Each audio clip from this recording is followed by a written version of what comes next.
They were the heroes from the future. Teenagers protecting the universe from those that would sow the seeds of chaos. Each had unique powers and abilities. And though they often had their differences, they came together to save the day as the Legion of Super-Heroes. Now, you can be a part of their adventures and learn the history of the future in the Legion Clubhouse. I'm kind of excited about this week's Legion Clubhouse, Matthew, because not only are we going to see the criminal demise of one Legion of Clubhouse member, but we are also going to see the rise of a new member who is going to take down the entire team. Evil. Adventure Comics number 316, The Renegade Super-Hero. Published January 1964. Written by Edmond Hamilton with art by John Forte. Has Ultra Boy turned on his friends to become a space pirate?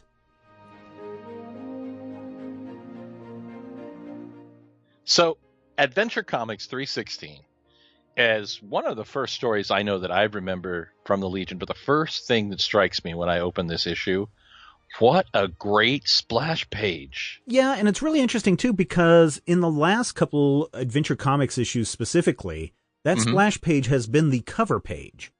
But that's not the case here. No, this is a really great shot. That's a John Fort shot of Ultra Boy just wiping out the rest of the team, slapping down Mon-El and Bouncing Boy and, other people who aren't idiots. But wait a minute. Wait. You said Bouncing Boy, not an idiot. Come on. No, I said Mon-El and Bouncing Boy and people who aren't idiots. Oh, okay. All right. Because I'm not, at this point, Mon has kind of been a bag of hammers. He's there. He's doing his thing. I mean, we'll find out later. He brings joy to children, but we'll talk about that in the next issue. But I particularly like the cover image because the cover to me is much more dire because here you have Superboy and you have Lightning Lad who are trying to burn away Jonah's insignia. Yep. And he's like, if you guys are going to be against me, I'm going to be against you and I'm going to take you all down, MFers. And then he disappears in a puff of smoke. Yeah, and it's a Kurt Swan cover too, which is lovely. But yeah, I wonder, was there ever? I've got a question. This is an important question. Okay, was there ever some contract because where it was required that Kurt Swan draw all Superman and Superboy images? I know there was a time where someone else, Jack Kirby that was drawing Superman, and then Neil Adams did. Oh, Neil Adams. Superman in the late 60s. I don't know if it was a contract, but I know that if you read, especially Mort Weisinger edited titles, there are guys that he loves to see on the cover. Yeah. And Swan is one of those guys. Swan's a genius, but also I think Kurt worked fast. So you could have an idea and go, I have an idea for this concept. Kurt, rough it up. Kurt makes it. You have this whole thing, and then you can hand it off to the writer and have him create the story based on whatever idea you have for the cover, which is, the way they did it in the 60s. But yeah, well, the only reason I asked, because wasn't there a time where Swan was going in and replacing the heads on a bunch of Supermans in other books?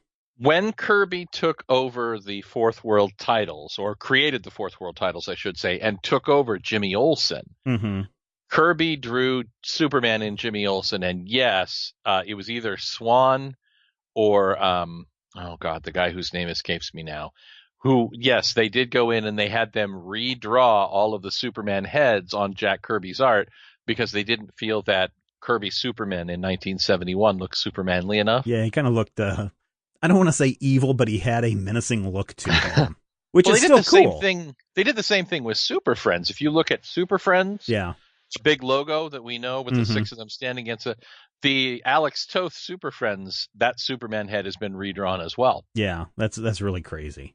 Well, Superman is, he's the A-act. He's the top of the heap. He's the blancmange, if you will. Yeah.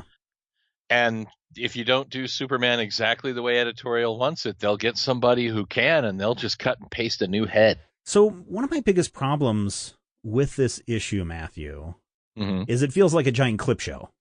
Because at one point we get the entire the entire backstory of Jonah from Rimbor.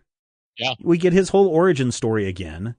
And then at some point, I'm pretty sure we also get flashbacks to the Puppet Planetoid and some other places as well. And it's just like, really? It's interesting because it's clearly redrawn, but the art here, Hamilton redrew panel for panel that same origin that we saw back in Superboy 98 for Jonah, which I think is interesting. Yeah. Clip show may be a little harsh, but I can definitely see what you're saying. I mean, this is the nature of the story is to call into question what do we know about this Ultra Boy cat, because he's really actually, an evil guy. He's not Jonah from Rimbor at all. He's Ran Verrill. Yeah, he's an evil guy that has escaped from prison, and it's so there's a couple of things in this that are rather fascinating. First of all, we are retold his origin story only moments later to find out that he is this mastermind criminal.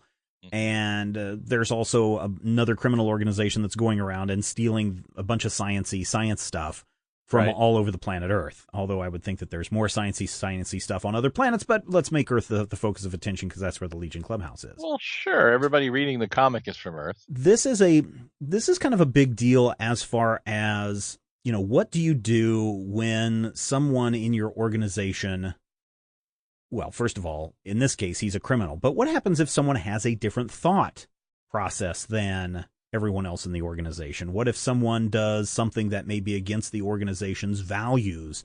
What do you do with that person? And in this case, they basically say, we are kicking you out of the organization and we are going to arrest you in the process and turn you over to cops because you're an escaped criminal. So while at the time it may seem like this is a cut and dried, oh, he's a criminal, we have to turn him in. In today's society, we can look at this and we can see some very recent events where people might say, yeah, but he's actually done a lot of good for our organization. Do you think we really should kick him out and turn him over to the cops? Which just so happens to be Phantom Girl's argument throughout this entire book. Yeah. And interestingly, two things that come up here. I think this is our first ever real focus on Phantom Girl. Oh, sure. Ever since her first appearance. And even then she was, she and Triplicate Girl were kind of like the MacGuffins of that cute Supergirl story. But this also establishes the beginnings of the romance, the Phantom Girl Ultra Boy romance, which is the longest standing Unbroken Legion romance. Even if you assume the Prody retcon, I guess I should say, which I do.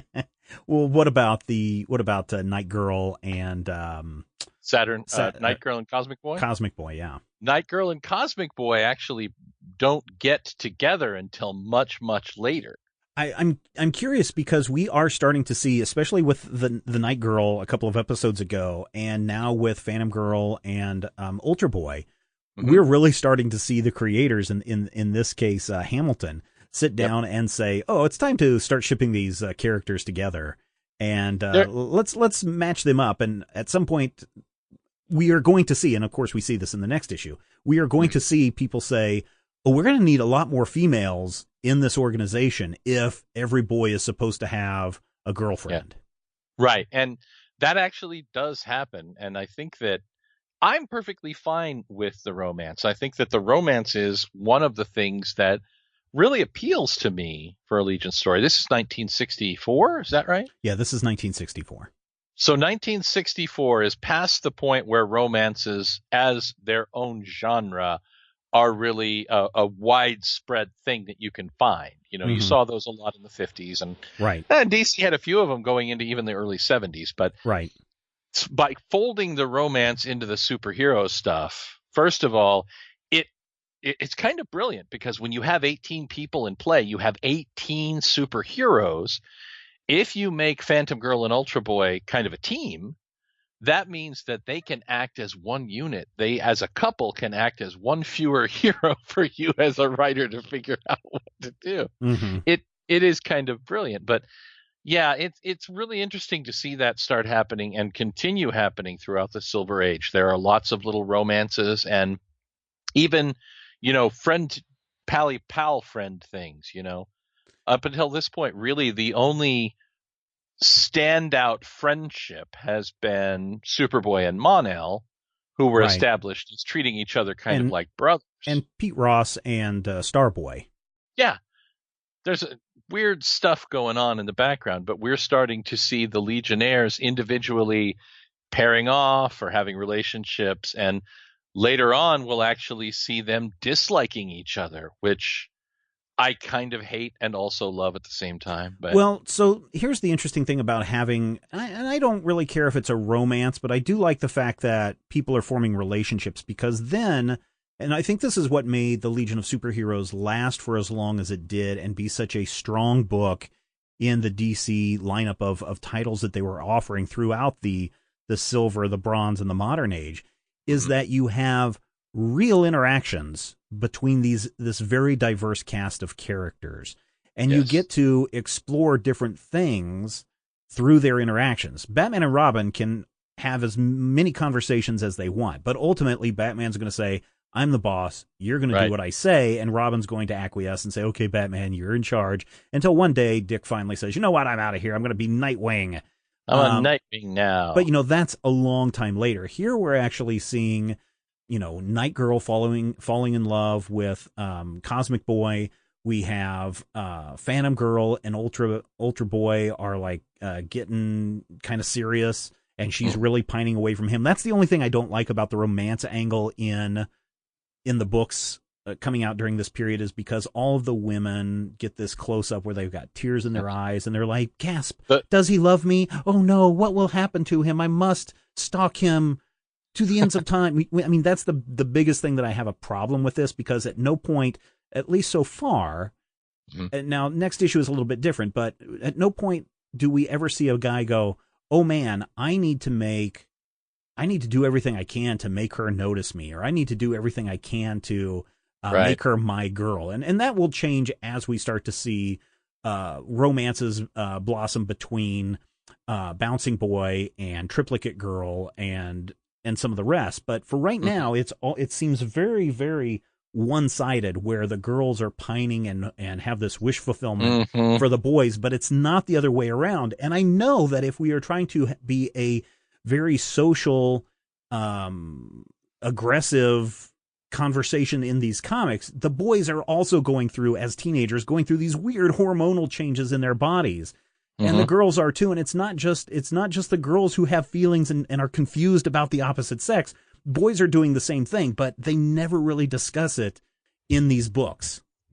Yeah, the kind of weepy Phantom Girl here is not my favorite. And I think, part of that is the expectations of the time frame, 1964. Right. And again, that's the time frame.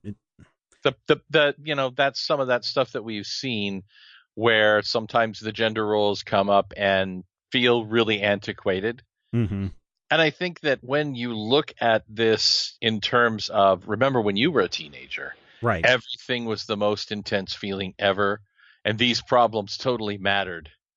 And, some of that, and I'm 46 years old, some of the people that I met in and around the time that I was Legion aged are still my friends now, some of my closer friends now. So I can't really say that it isn't important that Phantom Girl and Ultra Boy are having their thing. But I agree with you. I dislike the manly man hero being heroic and then the girl quietly pining in the background. And so the other thing about building the relationships in the books during this time is that, and kind of a point to the romance angle, is you have to remember, listeners, that at this time period, there were just as many girls reading comics as there were boys.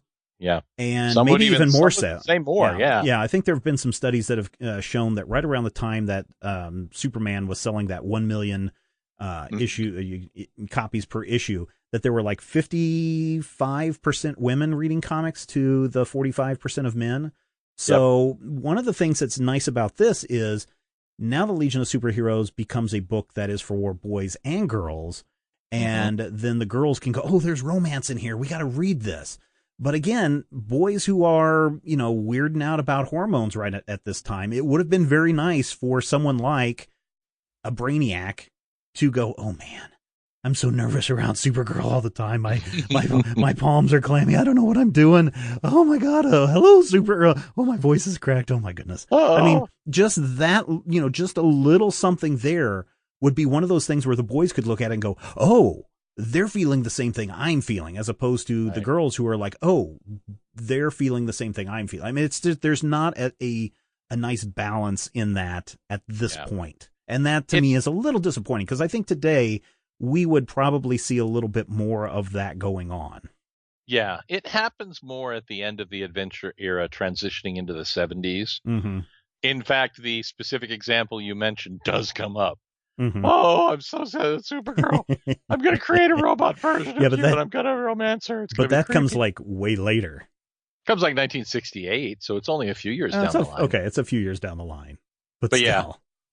So, I agree. Going back to this, Mon-El has convinced everyone on the Legion of Super-Heroes that he is a villain, and he has escaped and fleeing because he's trying to convince these aliens that he is also a villain, so that they will rescue him, and he can then trick them into coming back to Earth, where he can turn one of the Legion devices on them and stop them. So it's very clever, and it's super well done. I like the gimmick in this, that Ultra Boy can only use one of his powers at a time, and he uses his super speed to run into the punch card section of the Space Police to insert his villainous likeness in there. I love the fact that not only are they aliens, they're freaky Whitley Strieber aliens. Yeah. With the tentacles and everything, because these are the weirdest aliens I think we've seen that aren't monster aliens. Because at one point we do see a triangular Illuminati beast in this issue. Yeah, there's an eye in the pyramid there.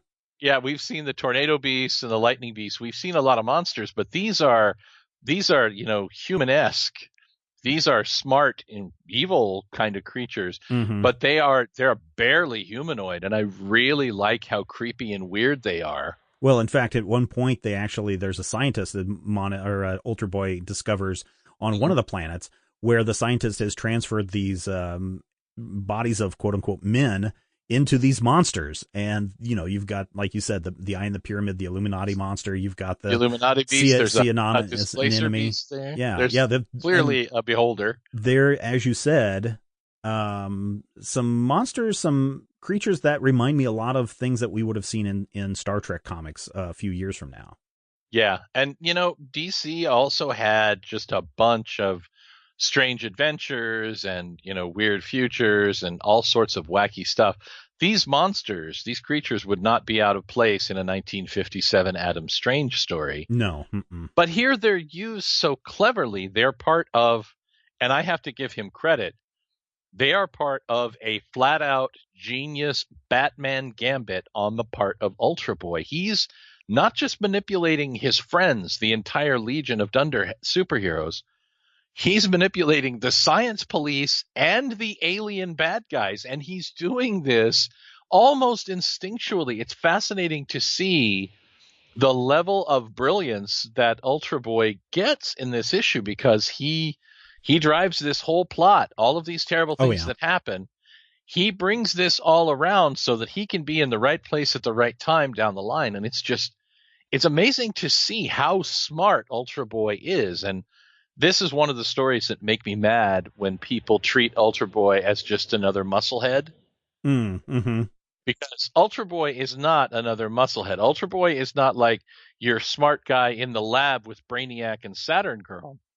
But Ultra Boy comes from Rimbor, and Ultra Boy is extremely shrewd and really good at maybe messing with people's heads and maybe being a teensy bit manipulative. Is Ultra Boy the Batman of this Legion of Superheroes, as Batman is to the Justice League, where he knows how to take each of the members down? Because he tricks Saturn Girl. She's trying to read his mind to find out where he's going. He's like, "Oh, I'm going to think about this planet," and she's going to relay it to everyone else while I secretly go to another planet.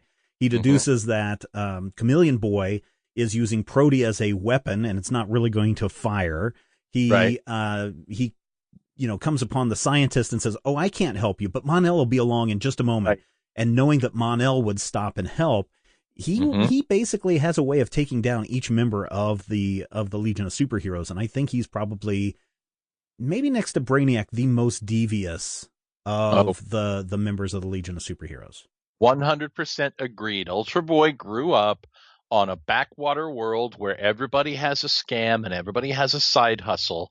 And he would never use the knowledge that he has. He would never use the ability that he has to figure out exactly what makes all of his friends tick and how to, pull their strings unless he had to. Right. But when he does, it is amazing to behold. There's a couple of other stories where we see this. There's one in the Volume 4 Legion that is a retcon back to this time frame that actually retcons a whole lot of things leading up to the Time Trapper Glorith reveal, where we discover that Ultra Boy is playing a years-long mind game with Glorith just because he realized he saw something that no one else saw, and he realized he's the only person who can do anything about it. And it's really beautiful just to see that cleverness. He's not like the smartest Legionnaire, but I will guarantee you that he is maybe the cleverest and the most resourceful. Yeah. And the fact that he goes into head-to-head with Mon-El more than once in this issue and gets away unscathed, even though he can't be super strong and invulnerable at the same time. Right. Yeah. I think maybe having that one power at a time limitation has made him have to think a little more about what he does than the other super Kryptonian level Legionnaires. So this issue has everything. It has love. It has romance. It has danger. It has action. It has Legion members turning on one another, and it has evil aliens that are pretty creepy. So this is a good book, I think, if you're going to find individual issues. I think this is one that really stands out. I agree. This has got a gorgeous cover. It's got a story that's strong throughout. It's got the origins of one of the, I think, the best Legion romance, but definitely one of the best Legion romances, friendships, interactions. And it's got Ultra Boy being awesome.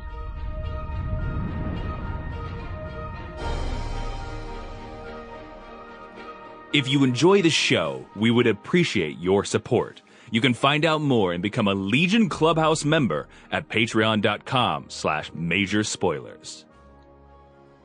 You know what else this issue has that I love? What is that? The last 4 pages of the issue are the first time we see the little thumbnail Origins and Powers of the Legion. Yes. Where we see each Legionnaire's superpower. We see them in action. In fact, as someone who scours the internet for images, a lot of times when you go and you look for a specific Legionnaire in images, these are what you find. Yeah. You see the little action shots of one Legionnaire in play, and it reminds us that there are 22 Legionnaires at this point in time, 25 if you count the pets. Yeah, well, they're all grouped together as one grouping. But yeah, it's got Jimmy Olsen and Elastic Lad in there, and Element Lad and the Super Pets in there.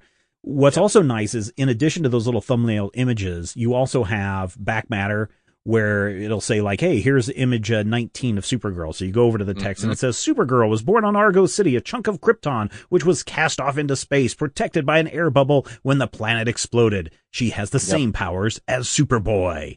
And so it's really neat that it goes into this. And this is actually reproduced in the first omnibus edition that we've been talking about recently in the show of the Legion of Super-Heroes.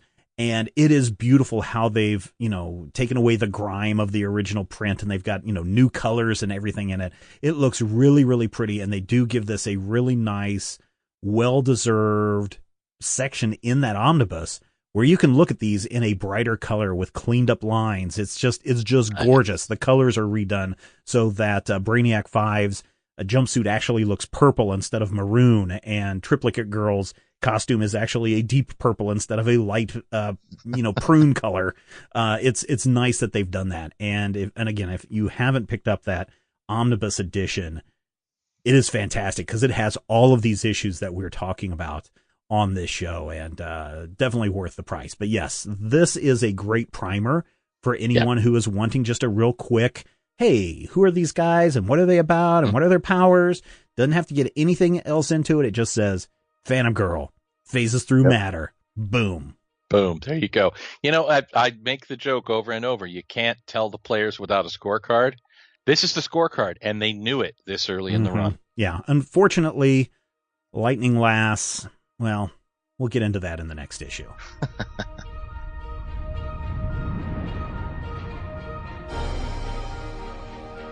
Adventure Comics number 317, The Menace of Dream Girl, published February 1964, written by Edmond Hamilton with art by John Forte. A beautiful new Legionnaire conspires to dismantle the Legion. But why? Adventure Comics 317, we see the introduction of an all-new member to the League. Something that we haven't seen in quite some time, I want to say. I mean, we had the Jimmy Olsen thing, and Element Lad was a while ago, several issues ago.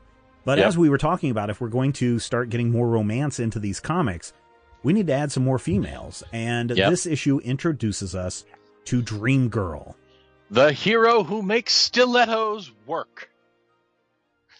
Yes, while she's wearing a bikini or a full-piece swimsuit. You know what? She looks a little like Jane Mansfield. She's wearing a bathing suit with a big belt and stiletto heels, and her hair is held up by this really interesting little clippy thing. I think that's called a beret. A beret. Whatever. A beret. A beret is a hat if you're French. I will say this. I've always said that Dream Girl is one of the simplest costumes, even in these Legion days when sometimes people are just, dressed up as a cowboy or a Christmas tree. Or a Christmas tree cowboy in the case of Colossal Boy. But this costume, she walks in the door almost perfectly formed. And now, 50 years later, aside from adding a little bit of shine to it and turning the stilettos into stiletto boots, it's the same uniform. Yeah. I mean, it's pretty much the same suit. It's the same look. Yeah. Saturn Girl, though, does realize at the beginning of this issue that they don't have enough members to go around. And it's time to find out where everyone's at, and whoever's not doing something important has to come back right away and start the voting process for new members. And it's really kind of creepy because Matter Eater Lad and Starboy are on this world that has been ravaged by a nuclear war, although they call it an atom war. Yeah, post-apocalyptic wasteland where everyone has died. Thank you, Silver Age Legion, for depressing me. So you got to think, though, what's going on in this time period, right? We've got the Cuban Missile Crisis. Has just basically ended not too long ago, but still on everybody's minds. We have duck and cover exercises going on in school. So, for Starboy and Matter Eater Lad to show up on this planet and say, oh, what a ghastly sight. This civilization has been destroyed. If we weren't wearing these radiation suits, we'd all be dead. And Matter Eater Lad's like, man, it's really glad that we're being called back into Saturn Girl because I'm so depressed. And then as they leave, they pan down and there's the Statue of Liberty, and we have to go, wait a minute, that's our planet. You bastards! You killed Kenny. But in that one panel, we get this really weird something that we have not seen. Now, we've seen civilizations that have turned into silver statues. We've seen civilizations that have just simply vanished, but we have not seen, to my knowledge, in the Legion of Super-Heroes, a civilization that has wiped itself out through an atom war. Yeah, and it is really, I mean, when you're dealing with future stories, there's always that question of how do we keep it relevant to now and still have it be future-y? And this is the first kind of dark dystopian expectation of the Legion's shiny future. Yeah. And I kind of love it. I didn't think I would. And when I saw this, I'm like, what are you doing? What's wrong with you people?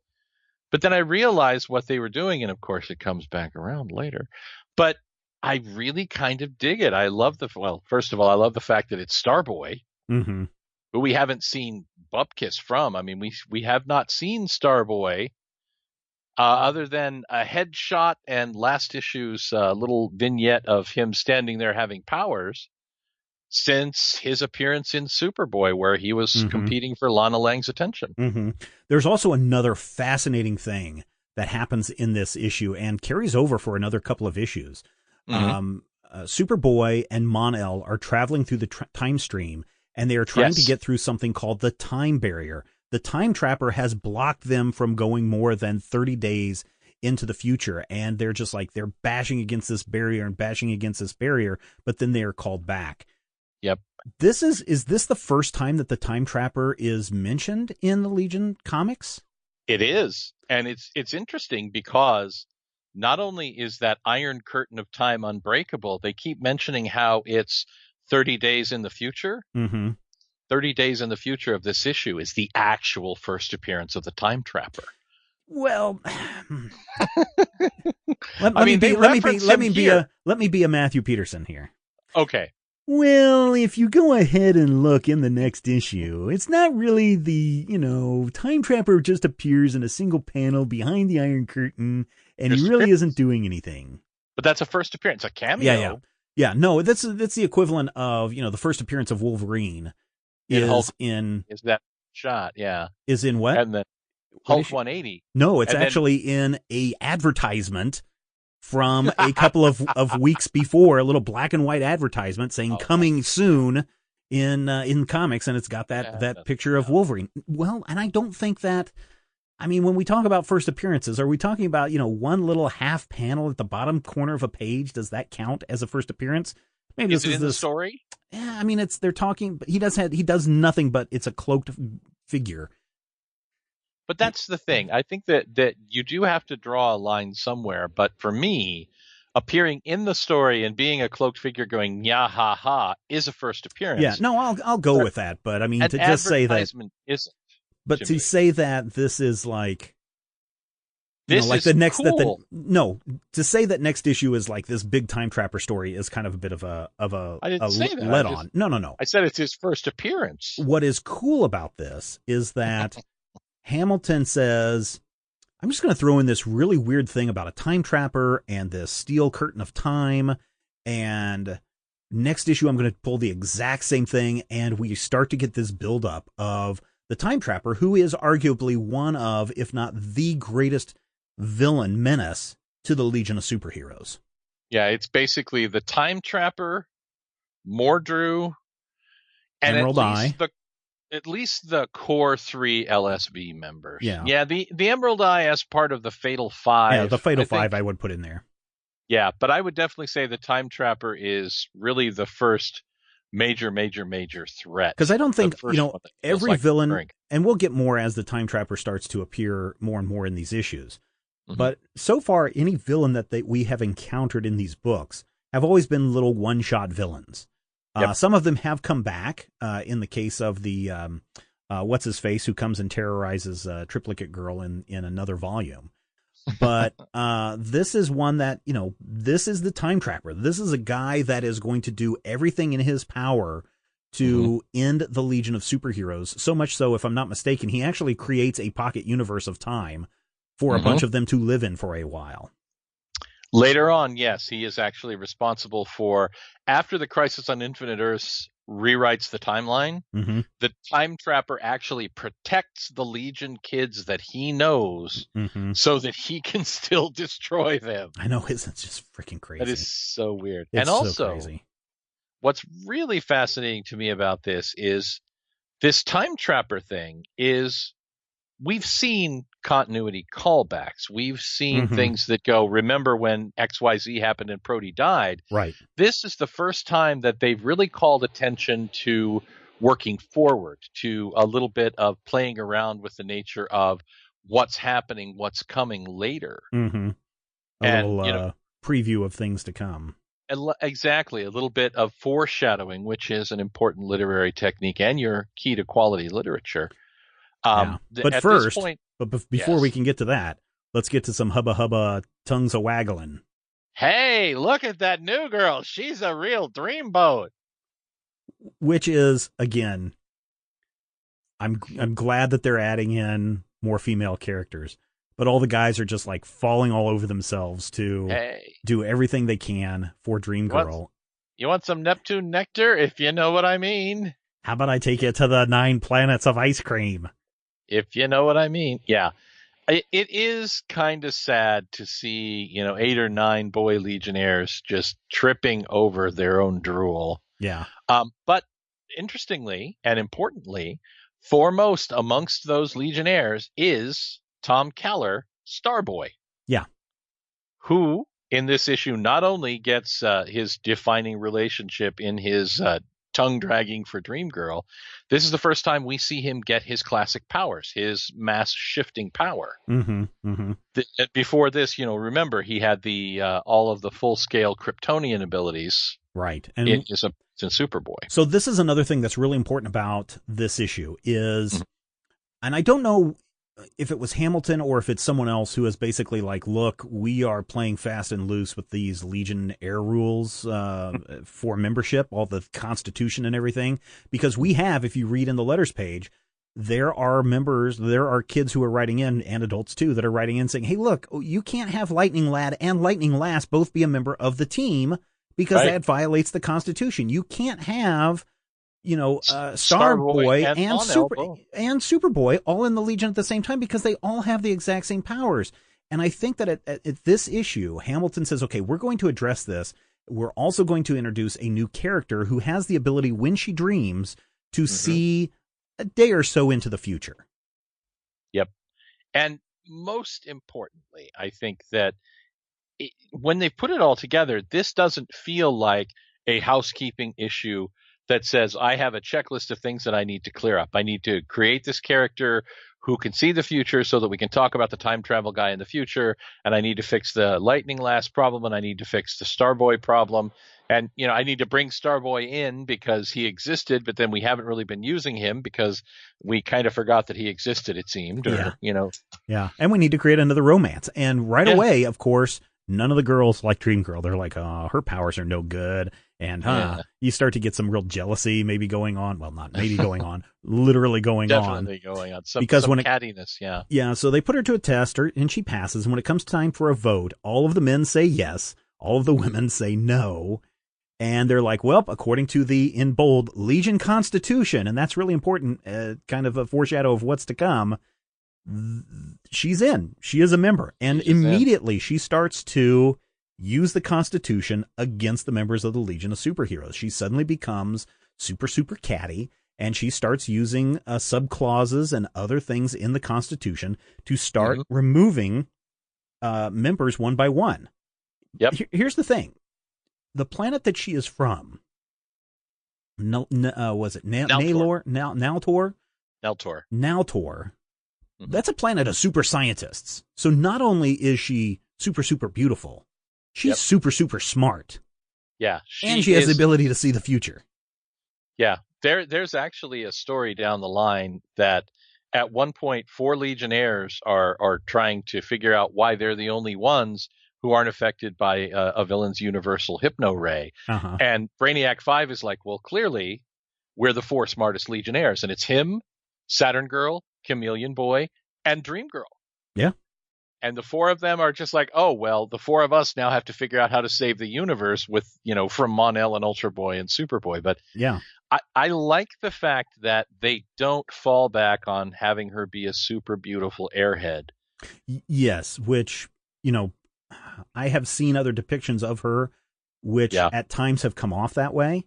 And that's really not the case. And everyone is suddenly going, why is she suddenly turned into this horrible person? And she's just like, nope, you're out. Your powers don't work anymore, Lightning Lass, so you're gone. Cosmic Boy, don't talk to me. All these, Bouncing Boy and Shrinking Violet and Ultra Boy and Lightning Lad have all been turned into children. Therefore, they're too young. They can't use their abilities. They're gone. I mean, she gets everyone out of the Legion. Matter Eater Lad makes a false accusation against a team member. Triplicate Girl is court-martialed. I can't remember why Triplicate Girl is court-martialed. Because she did the same thing as Matter Eater Lad. She made an accusation, and she's like, oh, you have accused me of this, and it says here in this law, anyone who accuses another member of falsely doing this is automatically ejected. So she's using these laws, and for someone who wants to go in and really wants to know what some of these laws are in the Legion Constitution, this is a great issue to reference because it's got a lot of them in there. And then it also turns into an issue that this story's been done before. Yeah. And, it does have, I think, probably my favorite Legion gimmick in it. Which is they get turned into babies. And they am Weisinger babies. So they am talk like Weisinger children. Me want to play ball. Play with me. Me play with you. I make me mud be pie. Ball. I make mud pie. Yeah, Bouncing Boy turns into a ball to make little children happy. But this idea that and I forget which issue it was. I think, wasn't it the one that had the introduction of Element Lad, or one of these or it was Saturn Girl, where the thing came down and said all the Legionnaires are going to die, and you have to figure out ways that, and so Saturn Girl became president, and then she kicked everybody out of the organization. The exact same thing is died anyway. Yeah, this exact same thing is going on here, where Dream Girl has had this vision that all the Legionnaires are going to die, and so she thinks that if I can become a member and then get them all kicked out of the Legion, I can change the future. And we find out she really can't change the future, because these Legion members do die, but they were just lifeless android doubles that she saw. Yep, it was all part of their constitutionally mandated Legion testing outfit. It's they basically use it to confuse space criminals who might want to kill them.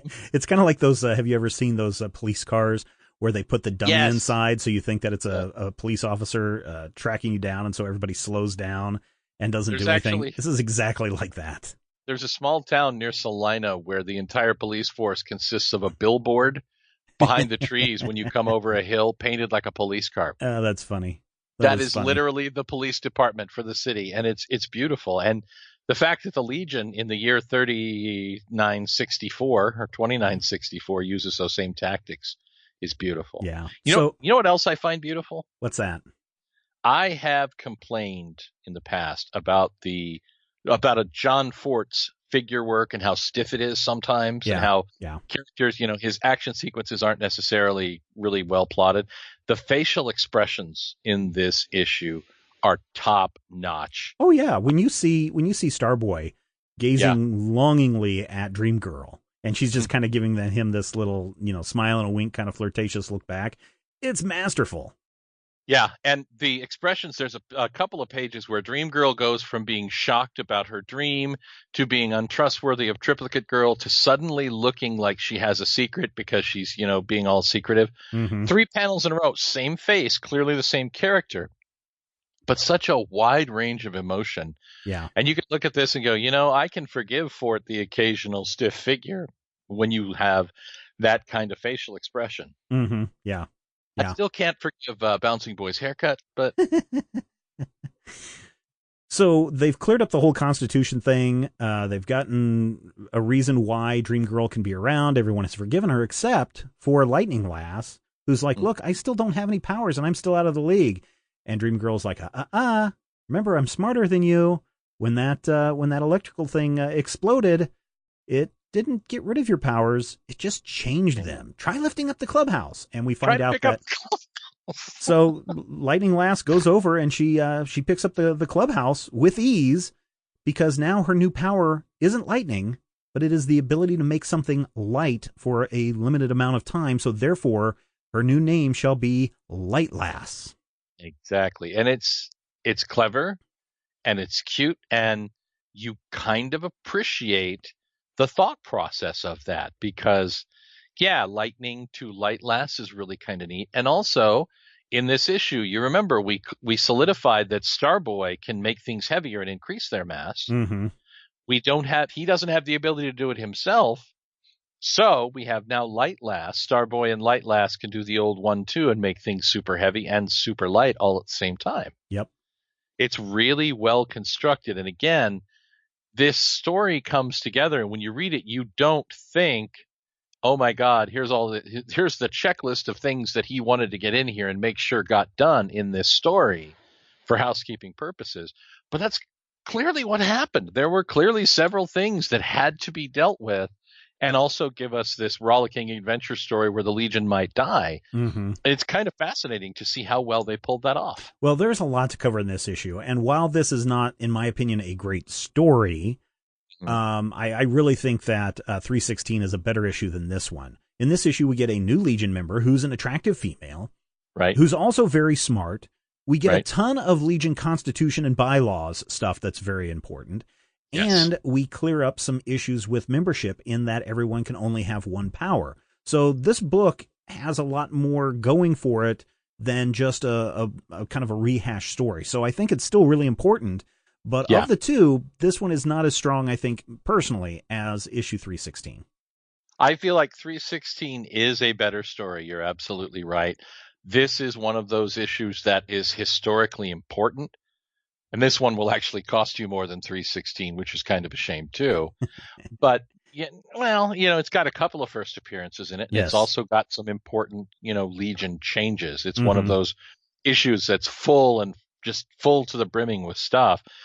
Noteworthy, at the end of the issue, Dream Girl is not a member. So she was in and then she's out and she leaves. But when you're a Legion nerd like I am and like you are to a lesser degree, you have to ask yourself when you're saying you're going through your list of who joined when, is this Dream Girl's official joining date, or is the weirdness of it such that she doesn't get an official date until she joins later on down the line? If we're going to argue that a single half panel appearance is the first appearance of the Time Trapper, then we have to almost say that this is her Dream Girl's joining story. This is her joining story. And she's getting interrupted, and then she comes back in 350 or whatever it is. Oh, wow. That long? I don't remember if it's 350 exactly. I think she doesn't come back until after Starboy is fired, and then they both come back together. And I want to say that's Adventure 350. Wow, that is a long time from now. I can't wait to read the letters columns in coming issues, because I'm sure so many people are going to be like, bring back Dream Girl, Bobby from, Savannah, please bring back Dream Girl, Joey from Michigan, please bring back Dream Girl, Sam from Kalamazoo, Dream Girl wasn't that great, I'm glad she's gone, Susie from New York.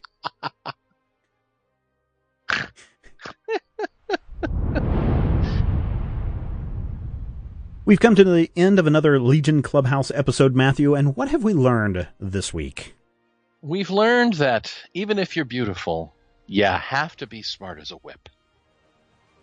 I think we've also learned that bylaws and constitutions and how things are written down can be very specific if you're trying to get rid of your enemies. And we also learned that just because somebody doesn't seem like they're the most intelligent guy in the room doesn't mean that you shouldn't give them a wide berth if they start acting weird. That wraps it up for this installment of the Legion Clubhouse. Next time on the Legion Clubhouse, we're going to see an appearance of, someone who probably shouldn't be appearing in a comic book around this time. And we're also going to take another look at the Time Trapper. That's coming up in a future installment of the Legion Clubhouse. But until then, we're adjourning this week's meeting. So until next time, I Can't Believe It's Not Butterboy. And I'm Last Lad. The Legion Clubhouse is a production of Major Spoilers Entertainment, LLC, and is produced by Steven Schleicher. Your hosts were Matthew Peterson and Steven Schleicher. You can follow Matthew at Mighty King Cobra and Steven at Major Spoilers. You can follow this podcast on Twitter at Legion Clubhouse. If you have questions or comments, send them to podcast@majorspoilers.com. I'm Jason Inman. Until next time, eat it, Grandpa. This podcast is copyright 2017 by Major Spoilers Entertainment, LLC.